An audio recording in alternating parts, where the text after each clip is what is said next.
po, may YouTube channel. Nandito na naman ako. Huwag kang mananawa sa akin. YouTube channel. Hindi ka naman tao at wala rin akong pakialam kahit manawa ka. Nandito lang naman ako. Kung gusto nyong manood, tao. Sa email, regards email. Ay talaga dyan, tanga rin ako sa email. Sa totoo lang, ayaw ko mag-hypocrite. Hindi ako tanga, hindi ako marunong gumawa niyan. Alay, kung may computer ka, matututo ka naman yan eh. Nung panahon na may sarili kaming computer eh, nakakonsentrate ako sa Facebook eh. Sa hambugan namin nila Ate Beth, yabangan, gano'n. Respeto kay Ate Beth, naging ate naman. Hindi yung ganito, na-aware na ako sa lahat. Pero alam ko lahat yan. Ang email naman yan eh, kukote, nag-a-apply ka ng job, di ba, bibigay mo email mo. So far, talaga niya marunong gumawa, pero kung may computer ako dito, why not? Kasi para ano lang yung pairalim yung kukote mo, para lang katumba sa mga private message. Kaya lang, nasisend na niyan lahat, yung mga, maybe mga figures na niyan, mga halo, whatever. Sa Dubai kasi, mga application ko doon, lumadaan sa office ni Edwin, sa Kia Motor Share, si Dia. So, ano siya doon, manager o supervisory, ang position niya doon, may sarili siyang room.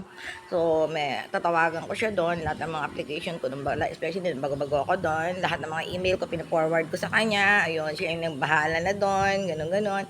Tapos, walang time talaga, wipe ako o, pag sinabi ko, ito pa, email mo to, kahit sunod-sunod yun. So, ini-email naman niya. So, yun, wala akong alam. Siya lahat ang, nagumagawa ng mga email ko doon.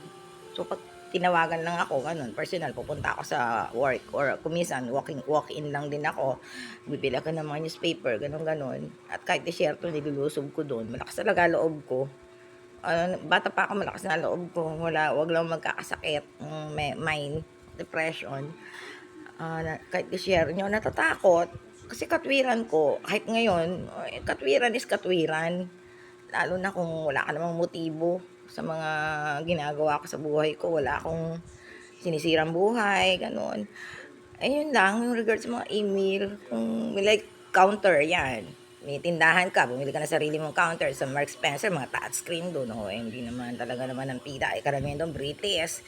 Na-assign ako sa cashier, nag-assist na sa akin, baka mamura ka ng mga British, hindi naman ho lahat. Mga sila, mga sa sila, Pasko na, OMG, kinakapa ko pa yung keyboard, ispatang na mata ko, malabo, and then yung touchscreen doon, yung mukha ko talagang nakaduldul na sa screen, bawat pindot, talagang alanganin yung mata ko, hindi pwede nakatouch sa wall, hindi naman, alanganin talaga yung mata ko, hindi ko maintindihan kasi regards na nakunan ako sa bunso ko, yun naman yung vision ko, rental.